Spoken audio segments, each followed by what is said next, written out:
today we'll be discussing about new architecture. So this is a CBR architecture which is implemented on AWS, and it's called CloodCBR. So a small disclaimer: I have been directly involved in this project, and we'll just basically go through the entire architecture and the components and discuss in depth.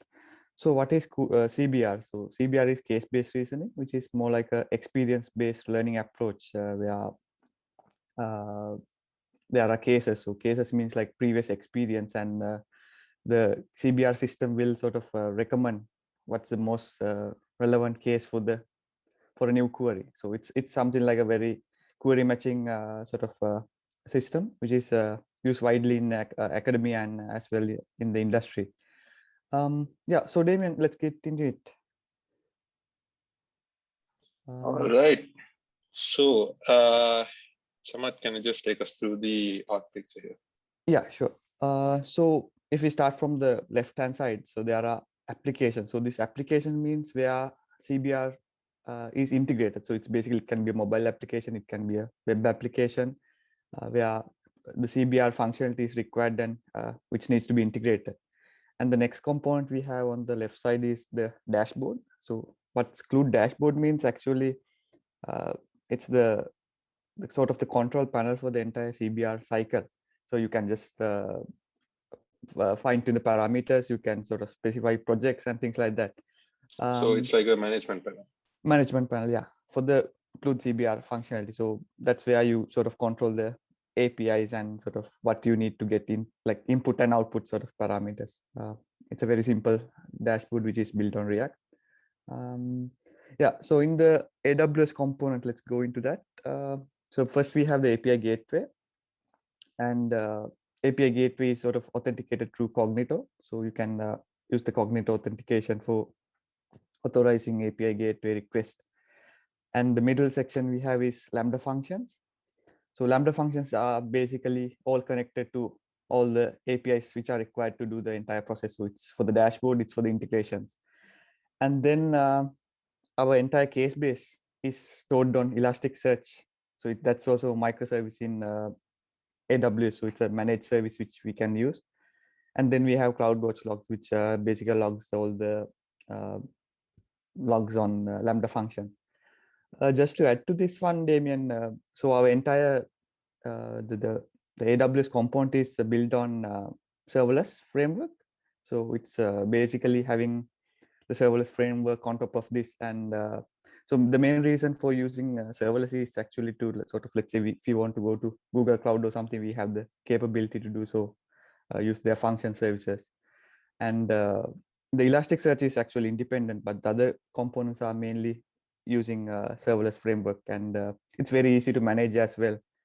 And as per the code base, the Lambda functions are written in Python.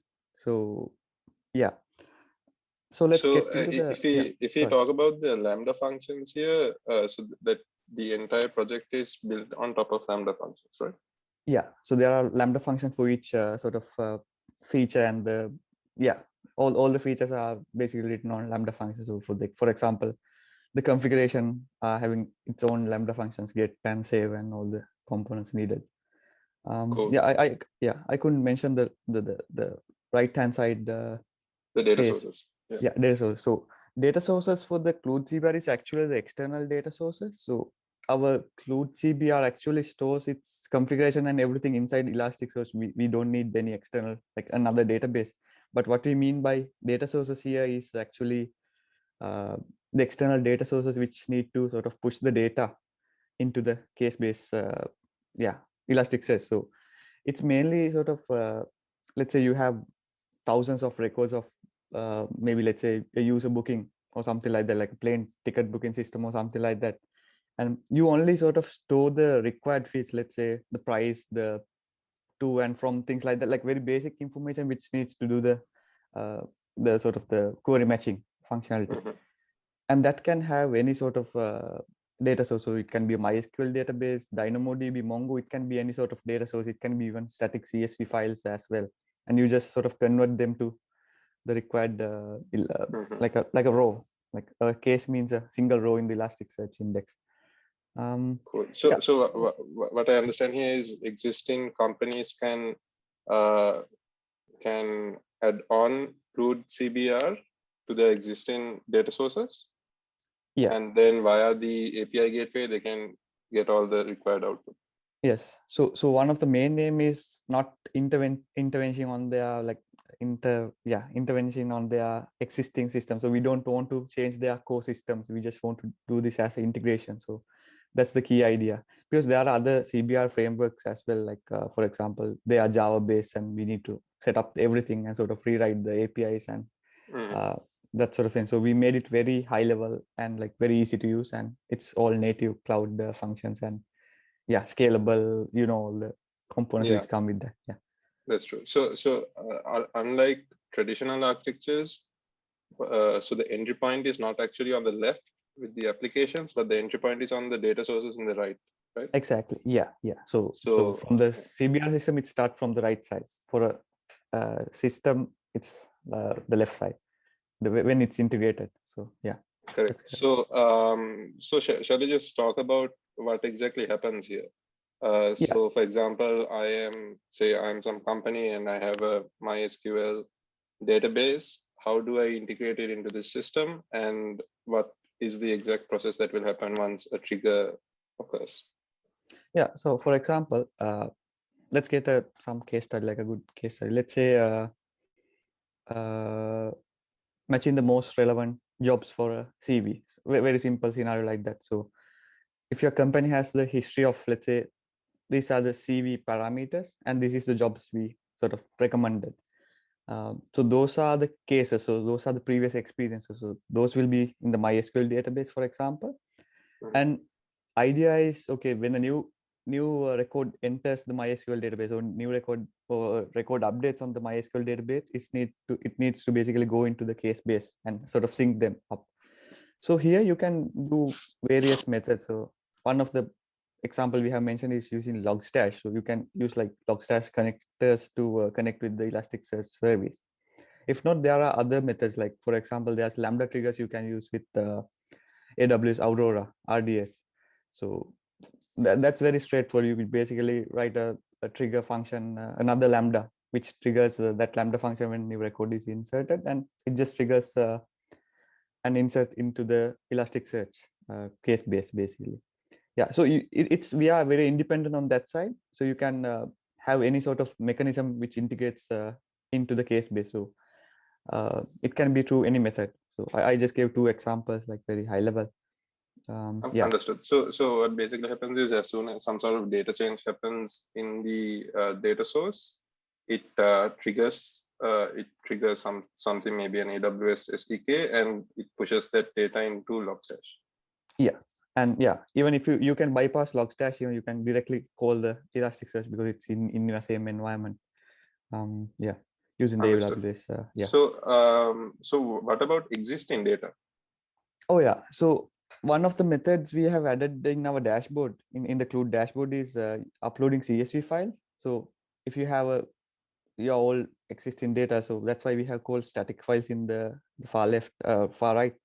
So basically you can upload that CSV file in that structure and just get it like preload your data set.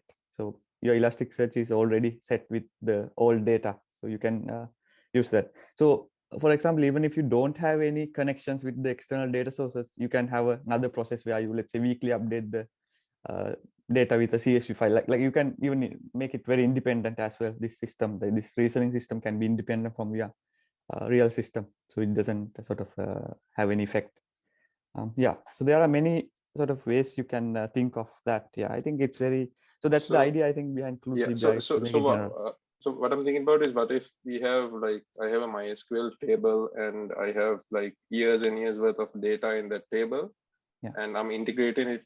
I'm integrating this Lambda trigger only today, and it will work for, the integration will work for all new data. But what about the previous data, all the existing data in my database? How would I do that? Would I first need to export that out and then upload it into Cloud, or is there any sort of like ETL process? No, we haven't actually decided, like there's no direct integration for those scenarios, but CSV would be the very basic one. If not, you can write your own connector where you just pulls the data from the SQL DB and write into Elasticsearch. You can just make a quick function on that. Yeah. Okay, understood. Cool. Yeah, it's a very. So afterwards, so then let's talk about the next step. So you trigger it and it goes into Logstash and it writes it into Elasticsearch. So how does that process happen? Yeah, so in the beginning, so when we are setting up the entire project, so the idea is from the dashboard, you need to create a project and define, okay, these are the parameters you are going to have. Okay, there's going to be a name, there's going to be a start date, end date, skills and qualifications and things like that. And then after that is set up, only you can push the data into Elasticsearch. And so once you push the data into Elasticsearch, basically it's all set. Like from the CloodCBR implementation level, it's all set. Once you have the configuration and the data ready, it's all set. And then you just need to use these two functions called retrieve and retrieve function mainly. So that's where you integrate with the external applications. So this retrieve function mainly does the query from Elasticsearch and do the matching. And yeah, I think the main contribution from CloodCBR is actually having this similarity function. So this is not one similarity function. For example, for text, for strings, there will be like many BM25, like there are many similarity measures you can add here for date timestamps. And yeah, so this is also expandable. So that's the idea of having this inside like a Lambda. So you can expand those Lambda. So one Lambda can be written in Node.js, one can be in Python. So that flexibility is there when you are expanding these similarity functions.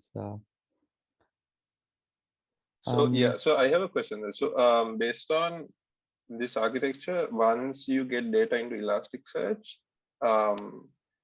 does Elasticsearch trigger a Lambda or does the API gateway trigger a Lambda? Yeah, the triggering is actually done from the API gateway. Only it will respond for a query. Yeah. Understood. So so basically CloudCBR is basically like a real-time, it does real-time analysis, right? Of the data that's in Elasticsearch. But if it's So query only, it will do that. Okay, so it doesn't pre-analyze the data in Elasticsearch and no. Yeah. So imagine it's a personalization. Like, yeah, so the system needs to personalize according to your preferences, and we know previous people with these preferences, we recommended these. So something like that. So with the previous experience, we do the matching, and we can query like with different weights. Okay, for the name, give me 20% weight, and for the skills, give 30%, like something like that. So that's all customizable from these retrieval functions. Yeah, so this is actually the only place we have like where the external parties need to access only this function. So only this will be hit after it's set up. Yeah, basically you can get rid of other these project functions and configuration functions once the project is like sort of set up and like production ready. So you can just basically get rid of these.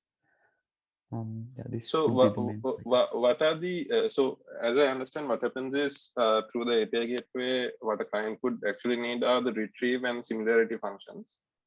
And through those, what they do is they execute Elasticsearch queries based on weightages and stuff to retrieve that relevant data set, right? Yes. So what are the retain, reuse, and revise functions? Yeah, so that's more like a CBR level cache name. So for example, CBR has a cycle. So the cycle actually, let me like quickly give you yeah. So it starts from retrieval. Then you can say, okay, this is a good case. Let's store it. Like this query is a new query, let's say with, then you can reuse, then you can edit that case, that's revise and retain. So retain is actually the storing part.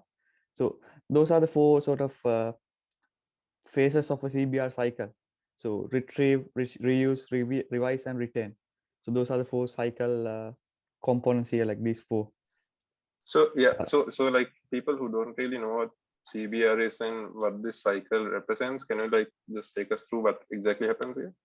So we know that retrieve is already retrieving data from Elasticsearch, but what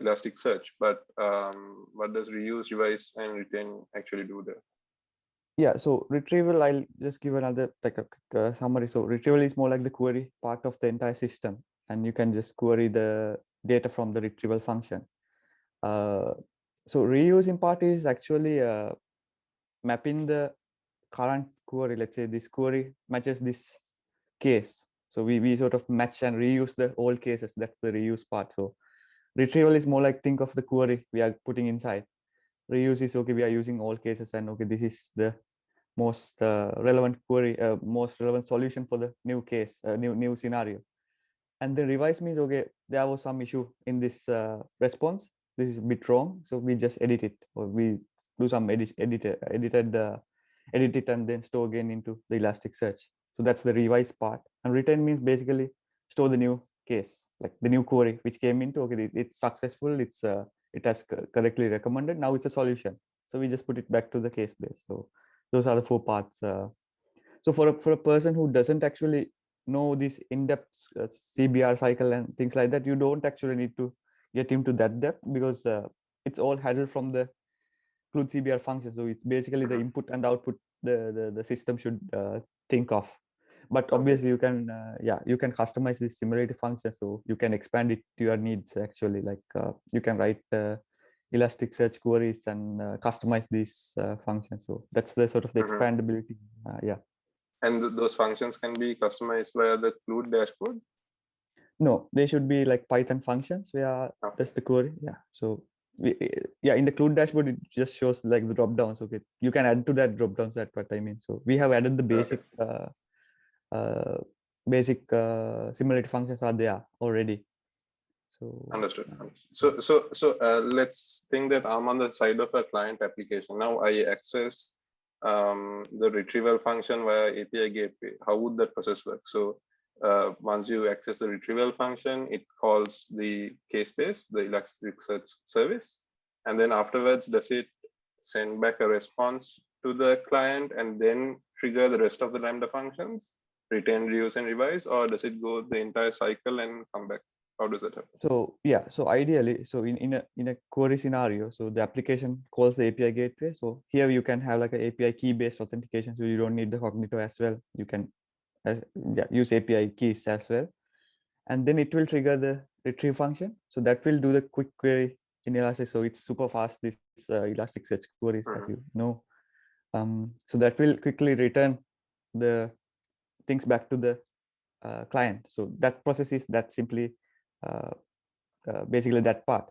But these 3 methods you can actually customize and implement if you really need to.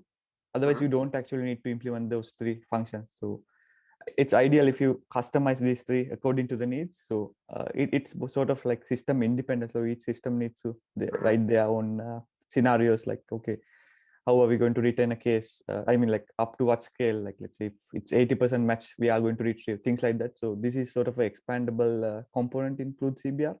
And there's no much like implementation as well added to these 3.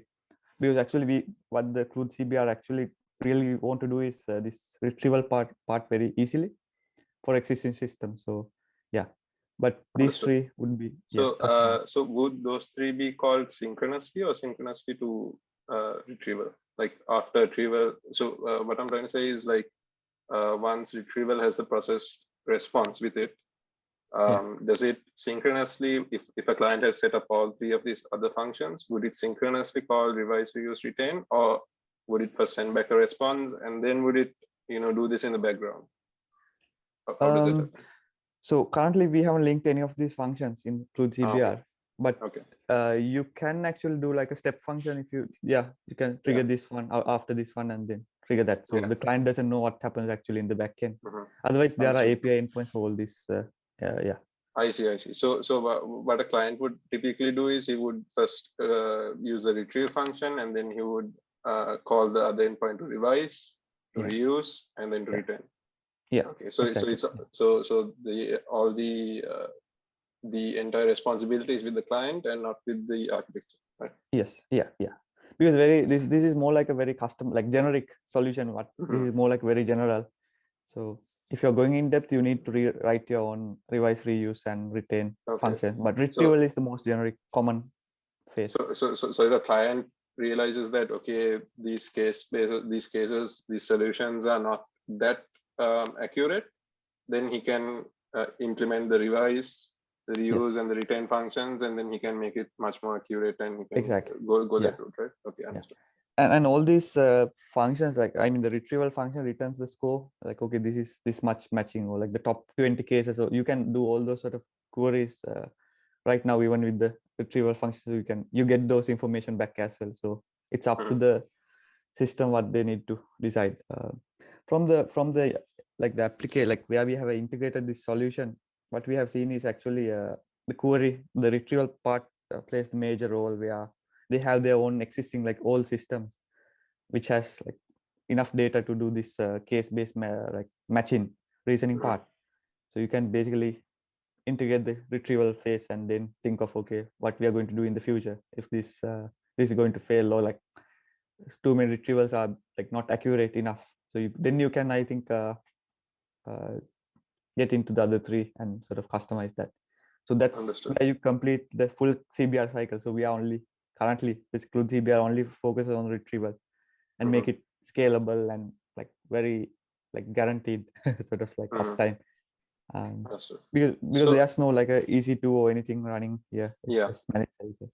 That's true. So take me through the design process of this architecture. I think now we all understood like, okay, what exactly happens here and the entire process, the user flow. So take us through the design process for this architecture. Why did you select API gateway? Why did you go with Lambda functions instead of maybe Kubernetes pods or ECS or hosted EC2 servers and stuff like that? And why did you select Elasticsearch? Can you just take us through that design process, like what y'all were thinking about there? Yeah, so the key aim here is actually like there are enough CBR resources like in the community. There are like Java based and things like that. But what we faced is like if a research project or if an industry project comes and say, okay, we need to integrate CBR cycle, like CBR process, we need to add like reasoning into their systems. It looked very hard because nowadays all the new companies are like fully smart, like they are fully automated and sort of in AWS, Google Cloud, things like that. So that's where we saw the gap. Okay, there's a niche we can tap into. Then what we actually thought is, okay, if we are going into this, we need to do fully microservices and like we need to do all managed services mainly. So then we sort of like did some like initial research and then came up, okay, to do all these things we can actually use Elasticsearch for the case base. So that's the most like what is that's the most relevant scenario for our CBR cycle. That's the most close enough thing. And then for the other, like the compute part, actually serverless framework was like the go-to choice actually because of that migration capabilities and things like that. So it felt, okay, this is more like a generic, so this is not fully biased into AWS. So even if you go to Google Cloud, you can get Elasticsearch even in their compute instances, like you can set it up somehow. But the other parts, the function as a service components here, the functional part, you can actually sort of make it platform independent. So that's the idea behind that. Otherwise we could have come up with a quick maybe a Python server and like a put it into EC2 and do it again, but it would be the same as the previous work then, and as well, there's no uniqueness there. Got it. So basically the idea here is that all the Lambda functions, the entire compute part of this could be cross-cloud. Yes. Whereas Elasticsearch, CloudWatch logs, I mean, even CloudWatch logs, that is not really cross-cloud, but API Gateway and Cognito, they can remain on AWS, and the Lambda functions can be spread out maybe across Azure and GCP and other cloud services. I mean, yeah, even API Gateway has similar, like, I mean, alternatives in each cloud.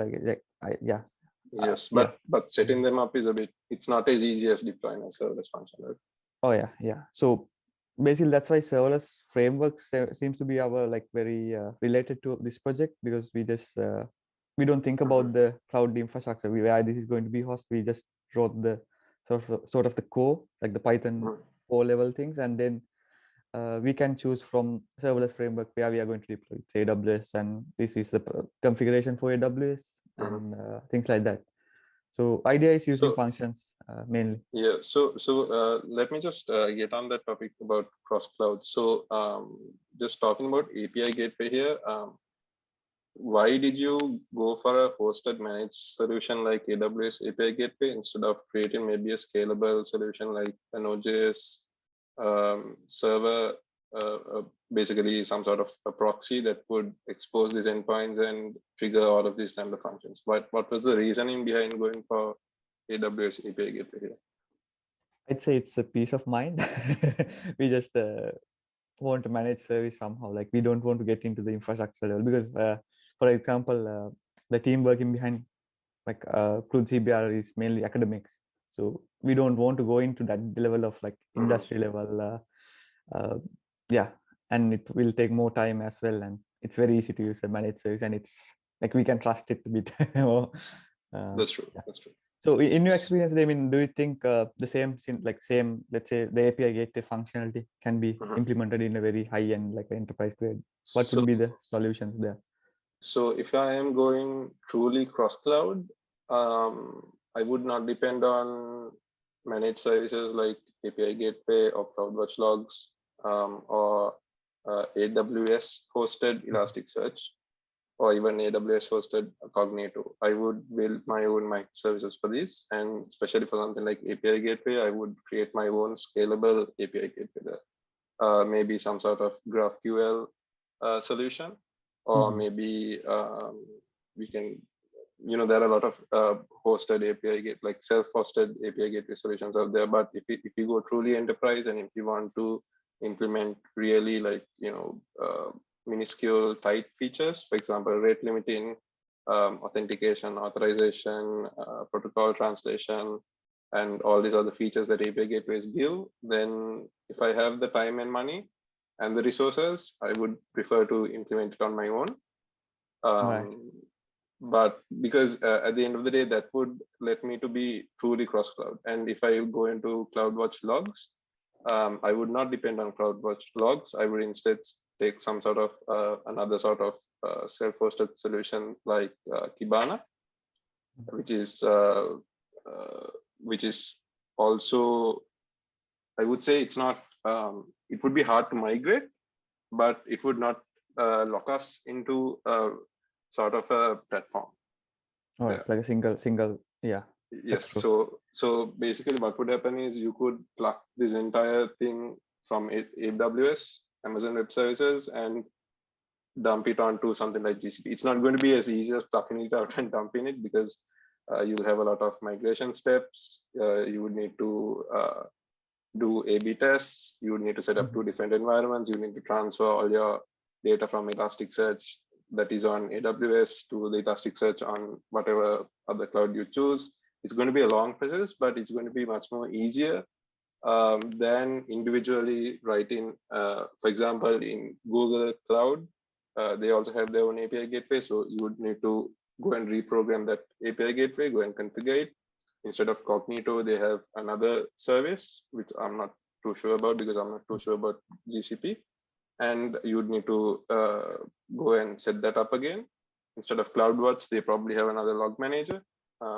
You'd need to set that up again. And if you use Elasticsearch, hosted Elasticsearch on AWS, you might have a similar solution on GCP. You would have to set that up again. So if you're going truly cross-cloud, the easiest, and I think the solution that saves a lot of headache is one to use a deployment manager like Terraform, and basically write all your deployment scripts on Terraform and try to make your platform, try to make all your services as platform agnostic as possible. So you don't depend on a lot of AWS services, and instead you can actually switch around cloud service providers as easily as possible.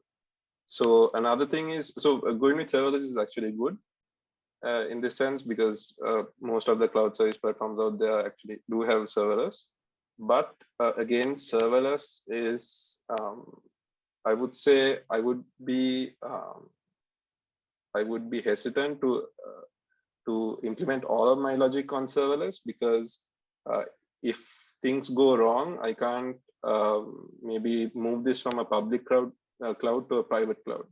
So for example, you have data centers. So if you take stuff like Facebook and all these guys, they have their own data centers, right? So if my company or if my organization goes planet scale, maybe in the next 10, 15 years, moving serverless out and into a physical data center would be quite tough.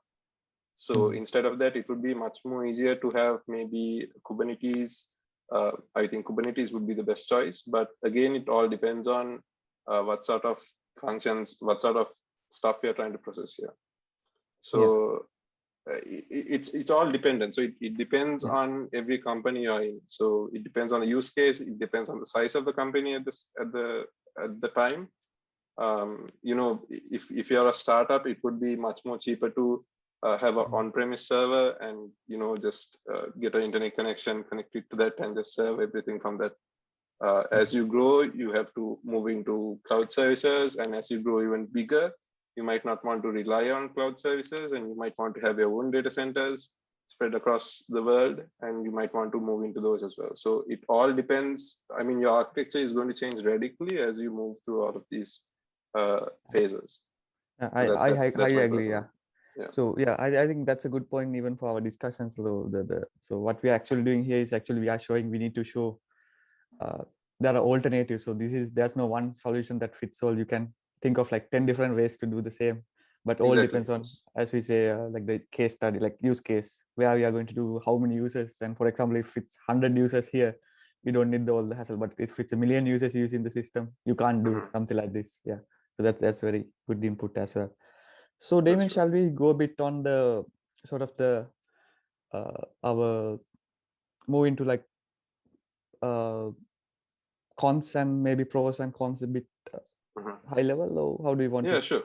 Let's do it. So I think we did for the API gateway actually. No, we did both sides of that. So that's if you true. go into Lambda functions, let's talk about Lambda. So the pros and cons of Lambda functions.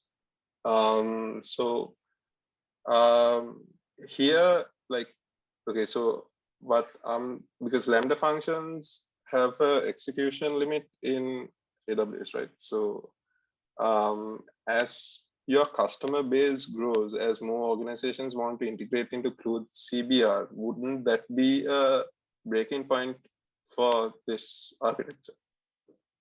So this is actually like a self-hosted sort of, so there's no like a hosted CloodCBR. The customers, the end users need to host it. So it all depends on the capacity they are going to serve out of this. And in terms of, so just if we quickly talk about the pros here, like using Lambda functions. So let's forget about the serverless framework. So if you just focus on Lambda functions, one of the key reason would be, I'd say, for the research perspective, even like using multiple languages. So there can be like functions we really need to do in Java, then we really need to do on Python because of the dependencies. Like, you know, there are so many scientific libraries and things like that only relevant to like Java or Python. Like we really needed to like think from that direction. And then so that freedom was there with Lambda, and I mean like any function as a service method, then it's very like doing small things basically. So this would be doing a query and do some logic behind that, and that's very quick. So for the execution time, we haven't yet hit any limits for now. And one of the other things is managing independently. Like, I mean, like, you know, we can put the retrieve function and do changes only on that thing. You don't have to touch the other function at all. Like, you don't have to deploy them again. Like maybe for the entire life cycle, you don't actually need to touch any other functions here. So that sort of a pros would be. So one thing we need to recognize here is that none of these are dependent on each other, right? Exactly. So for example, just because a API contract changes in retrieve, that doesn't mean retain will break, or reuse will break, or revise will break, or any of these will break, right? So it's all directly linked into the API gateway in one layer. Yeah, that's true. So let's talk about cons maybe. No, I think we gave some time for pros maybe. Or do you want to add some more cons? No, so cons, in my experience, I once used Lambda functions in one project, and the response times were pretty bad at the cold startup. So for example, so what would you like, are response times a big deal here, or is that just yes, it is actually. No, this is actually having a very impactful, like actually, like even our, like, let's say when we are putting the results out of this system, okay, it need to perform very well. So that response time is the key change, like deciding fact if this project is a success or not actually. So for that, I'd say I mean, when doing like the cold start is, or like issue from some time back. But I'd say there are like some remedies which were introduced, like like pinging them and sort of doing a scheduled blah, things like that to just keep it up. But that's not the best. Yeah. So just like hacks, yeah. Basically putting like a plaster on top of the issue. Yeah. So that's a good point, Damien. Yeah. So I'd say we haven't actually come across like a major issue with that yet. But in the future, let's see how this implementation goes when like so this actually needs to be tested with many industry partners and things like that. So that's where we get the real taste of, okay, is this correct or wrong even? And we might then maybe change to something else, even if it doesn't work.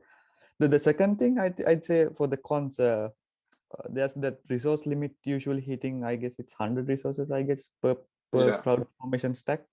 So that might be a problem going forward. So maybe let's say these functions keep on adding in the future. There are more and more functions coming into this, let's say even dashboard functions, maybe like more configuration, more customizability comes in. So then this I think you can increase the limit, right? I think you can request, and I'd say. Yeah, I remember I worked once on one that had more than that.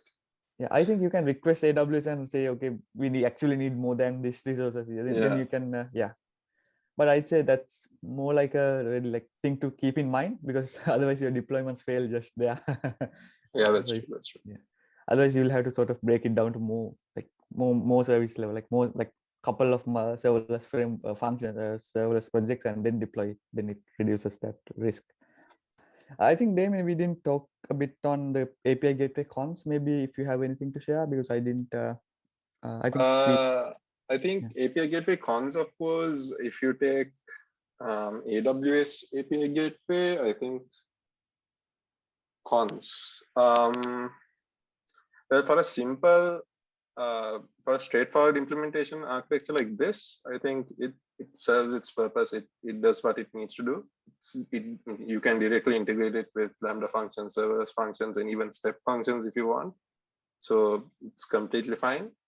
But some of the issues of API gateway, I would say, is when you want to do more, when you want to get more features out of it.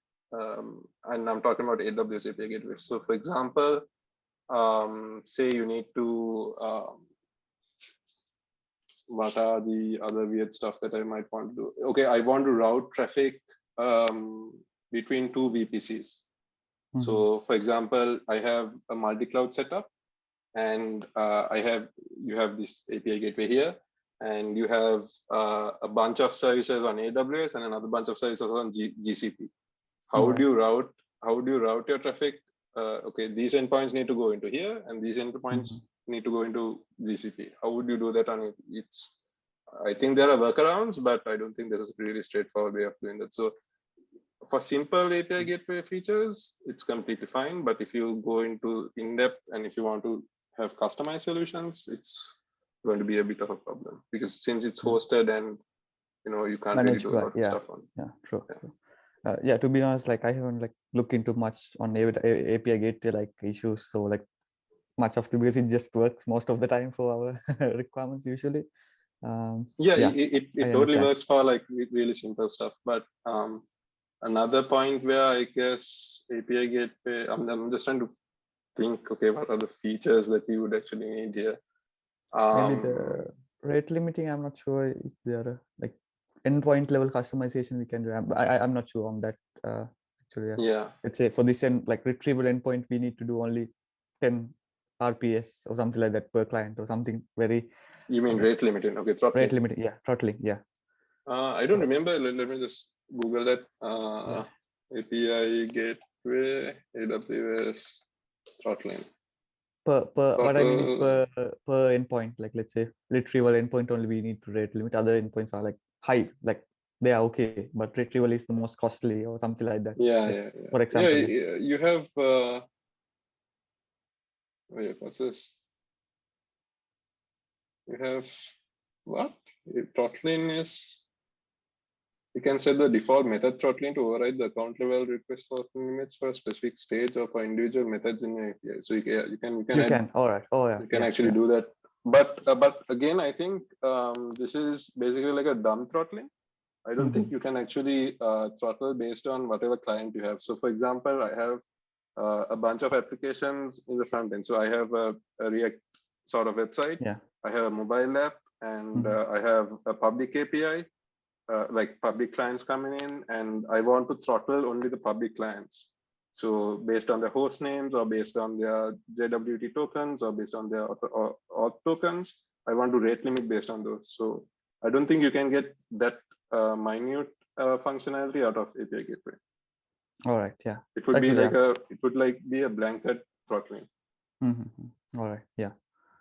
Yeah. I think, yeah, sort of. Yeah. I guess we went through this high level pros and cons. Maybe like Cognito also, as it just sits there. We can just have a quick chat on that. So I'd say Cognito was as well like very easy to like implement and sort of integrate with the API gateway. Like you can use the authorizers very easily, and all the other things which comes with Cognito as well. But for this project, actually, this CloodCBR, we actually don't need that level of refinement for authentication or authorization. Like it's very high level because it's just a very straightforward middle layer solution we need here. Yeah, any thoughts on that? So I'd say one reason would be the forgetting about all the implementation details again. Yeah, so another thing about Cognito, I think a con is again similar to API Gateway. It's I think the feature set is really limited. I used Cognito a long time back on a POC, I think, but I haven't used it in production. I haven't used it in the enterprise level, so I can't really give a list of cons. But what I remember from the POC a long time back was that the customizability and the configurability of Cognito was not high. So you can't really do a lot of configurability there. I think with the years, like AWS developed really well. I mean, like they put so much of like effort to put Cognito into the picture, because as in like I've seen the Amplify framework like Breeze and everything sort of have inbuilt Cognito. Like let's say if you're doing a React native application, it's just one command and it's there. So I think that sort of flexibility is there. But as you say, I'll also say we don't feel that much safer in their hands, maybe. So it's also like a state of mind we need to have. That's cool. All right, I think we covered most of, I think all of them. As a quick maybe let's say the dashboard, I'd say for this project it's just React dashboard. It's a very quick one we had. Oh, sorry, this is actually Angular. Sorry, I just mistakenly said that. This one is Angular. We are looking into move into React as well, like because it was a very quick prototype, like MVP project. This one. So, and where is the dashboard hosted? So it can be hosted on S3. I think we haven't shown that because the idea of the dashboard is you don't need to host that. I mean, you need to configure it first. So what we really do is we boot up on our local host and then configure and then sort of get rid of the dashboard. Otherwise, it would be dangerous to keep hosted outside because it has all the configuration details. Yeah. Would it make sense to actually limit it within maybe a VPN or something like that? Yeah, that would be ideal. And idea of this other functions like this configuration project function is just to get rid of them in the production environment, because as you have set it up, it's there, it's done. And you don't, in the future, there might be, let's say, analytics and things like that, like number of queries this case has done or something like that. But for now, it's just these config and project functions can be actually sort of deleted when going into production environment. So that's the idea. Yeah, as you said, we can independently like make it private to do some VPN level thing and make it not publicly accessible. Yeah. So that's why they are not there. So talking about security of the dashboard, how is that managed? So does the dashboard just send out the authentication in each request to API gateway, or? So for the API gateway, let's say when we are implementing in this in a real world project, what we tend to do is we set up API gateway and get an API key. So let's say for this project we generate a key. Generate a key. So we use that key just as like a hard-coded key for that scenario, and then sort of delete the key as well. And then for the a client application, we generate another key and give them, so they can use for the integration for retrieval and similarity. So for the management part of it, so for Cloud dashboard, isn't that sort of like a security risk? I mean, you can easily hijack packets, and you can just, since it's a hard-coded key. Yeah, but the idea is we don't deploy this anywhere. It's like a 1 hour configuration time frame. Like, let's say we plan everything beforehand. Okay, we know these are the fields that's going to come. That's it. Then it's all done. So, and there won't be any cases in the case base as well when it's started. It's just the project name and ID. So that's nothing. I don't. So this is only to set up the system, right? Okay. Yeah. Just put the name and a case, like create the case based on the Elasticsearch. So you can even have like dev, prod, staging, everything on one Elasticsearch instance and use 3 different retrieval functions. Even like that's also possible. I mean, like it's basically one case based, like one Elasticsearch, and when routing the queries, we can change the index ID. Like that is actually not. I wouldn't say that is. Yeah. Yeah, it's dangerous because you would be So if you talk, so for example, if you are hosting this in a company with a lot of developers in it, with a lot of engineers, if they have access to prod data, stage data, and QA data in the same Elasticsearch stack, that would not be. I don't think that would be good. Yeah. So ideally, you have to independently deploy in 3 different regions or something like that. Exactly. To make it because normally, if you take enterprise level organizations, developers, contrary to popular belief, developers don't have a lot of access to prod data. So for example, if you get a bug saying, okay, something is going wrong here in prod, what we try to do is we try to recreate that using the use case in our own environments, in dev or QA or something like that. We don't have direct access to the data that is in prod to just take it out and look at it and say, okay, this guy is this guy bought this thing on that day or something like that. We can't really access that. When you can't access that sort of data. Yeah, but what I said mainly is to just keeping a mind on the costing as well. Like for a let's say 2 developer project, it's very highly expensive. It might not be the best case. No, that's true. That's true. Yes. Yeah. But yeah, that's everything has the dark side of it as well. I think we covered a lot of the discussion today as well. So so 1 hour. Oh, that's good. 1 hour. Okay. So I think, shall we do a full architectural roundup from start to end again, and then so idea is just give it like maybe a 5-minute quick architectural overview and awesome. Go ahead. So the entire process starts by like having data sources. So you need to have like your data resources, let's say MySQL database, MongoDB, Dynamo. You can have any sort of data source. It can be even CSV files as a static file. And so the entry point to the system, entry point to the CloodCBR system is pushing them into Elasticsearch service. So that's basically pushing cases into the case base. And then, so that's basically having that all the information that's needed to do the retrieval part. So case base will have its own data set ready. So then if we go into the sort of the functions, so there are multiple functions here, like many of them are for project management mainly. So it's for configuration and management of the CloodCBR functionality. So I'd say the retrieval function is the high level, like the most used function here, going into like a real integration. So, and retrieval function actually connects to similarity function. So there can be many types of similarity measures, like for strings, for integers, there can be different level of like similarity measures. And then, so this entire Lambda functions and API gateway is linked with serverless framework. So that's a very good, like bind together, like they are very good at like doing things together. And then there's the cognito authentication. So that it's actually like if you need to have a very high level of like security, like authorization, authentication, you can use cognito. If not, you can use API keys as well in that API gateway level functionality. Then in the left-hand side, what we have is the integrated application. So there will be like mobile application, web application. It can be any sort of application layer there.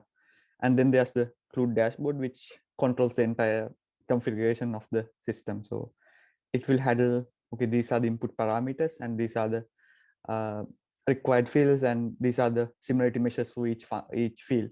So for example, if it's name, we do a string and we do a equal match or something like that. So that sort of architecture is here. So if we can quickly again go, like I said it very fast in a very high level manner. So if we can go to a bit slow manner, it would be good. So basically what happens here is data gets fed in from, so let's revise what exactly this implementation is. So this is not a centrally managed or centrally hosted solution. This is supposed to be hosted by whatever client or whatever company requests this from you. So what basically happens is their data source would pump data into Elasticsearch via Logstash or maybe via some other connector. And that is basically where all the data will reside. And all these Lambda functions are actually executed via HTTP requests through the API gateway. And the main function here is actually the retrieve function and the similarity function. And what they do is they just process data from Elasticsearch based on the configs that are also stored in Elasticsearch. And later, if the client wants to, he wants to improve the accuracy or he wants to tweak different aspects of the results, he can use the other functions such as retain, reuse, and revise. I guess the project functions and the config functions will only be accessed via the Cloud dashboard, I believe. And yes, they will mostly be used only during the setup of the project. So the heart of the project is actually the retrieve and the similarity functions here, right? Yeah.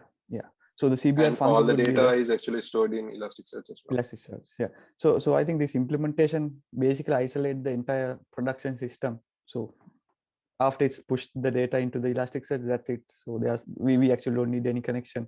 Then the end user or the customer can sort of think and say, okay, we are going to integrate this into this sort of query, let's say search engine or something like that. So to match the more similar results, something very, very high level like that. So and one of the thing is this architecture sort of has thought about the cross platform. I mean, like, let's say moving into other cloud providers because of using serverless framework mainly. So that has given the freedom to sort of move out of AWS as well if needed. Then Elasticsearch can be sort of deployed independently because it's out of the API layer here. So here, one thing I forgot is the Elasticsearch that is being used here. Is it the AWS implementation of Elasticsearch, or yes, is it? Okay, it's AWS implementation. Yeah, here. Okay, so okay, understood. So basically, but if you the pros that I see here is that say you have a client who is on Google Cloud, and he says, okay, I need access to CloodCBR. Can you guys set it up? You don't have to worry about any of the core logic. You don't have to worry about any of that. You just need to set up the API gateway endpoints, and you need to set up whatever sort of authentication that they have. You can either use something that Google Cloud uses, or you can use any of the authentication services that they use, that client uses. And then all you have to do is just deploy all the serverless functions onto Google Cloud and use whatever Elasticsearch implementation they have. And that's about it. The rest of it is all up to the client, where he configures some sort of trigger to push data into Elasticsearch. Yeah, so we'll do like a minute of pros and cons quickly. So one of the key like a pros I'd say here is the independentness of the entire CBR cycle like system. So that's what I again like earlier said as well. So we can keep this entire CBR like the project independent, and it's very generalizable. So within few commands you can deploy like a very scalable, like a very efficient solution in very few minutes mainly. And one of the other pros I'd say is writing these functions, because it's using Lambda like function as a service. You can write each function in different languages if needed. Like let's say for example Java is needed for a library, and then Python is needed for another scientific library. You can use any of that in a mix because we are using Lambda functions. So yeah, so if you can give maybe 2 or 3 pros, and then we can go into cons. I think it's the same as you. So Common, I yeah. think I agree with you on the pros. It's very easy. If you have a small team of developers, it's pretty easy to get this up and running. I don't think that this would, if you talk about cons, I don't think that this would actually scale to, like, say you have client applications that you have about a ton of client applications that constantly invoke these Lambda functions via the API gateway. I don't think that would scale so great because of the execution limits on AWS or on any other cloud provider. But for small, like for the use case that that this addresses, I think this is completely fine. And again, as I said before, it all depends on the scale of the service of the company or the organization, and the way that they normally do all the stuff there. So I think another great thing about this is that it can exist parallelly to whatever existing architecture that that organization has. So this doesn't go and you are not basically asking that organization to change the existing architecture just to implement. Yeah, that's the hardest thing. Otherwise, changing their system to match this system. So this exactly. Yeah, I think we covered all of them. So yeah, I think that's we are it, fully. yes. Yeah, so we did a full roundup in a very few minutes. All right then. So I think we are done for this topic. Yes, I think that's it for this topic, and I think we can meet the next time on the next topic we have is GraphQL. GraphQL, domain graph services, and federation, and it's a very juicy topic. I think it's also a very relevant topic because a lot of companies a lot of enterprises are moving into thinking of I wouldn't say moving into, I think they're thinking of adopting GraphQL. A lot of organizations have already moved into GraphQL as well. Yeah. So that's another interesting topic, and I think we can take that up next time. Yeah. All right. All right. See you guys in the next one. Okay. Cheers.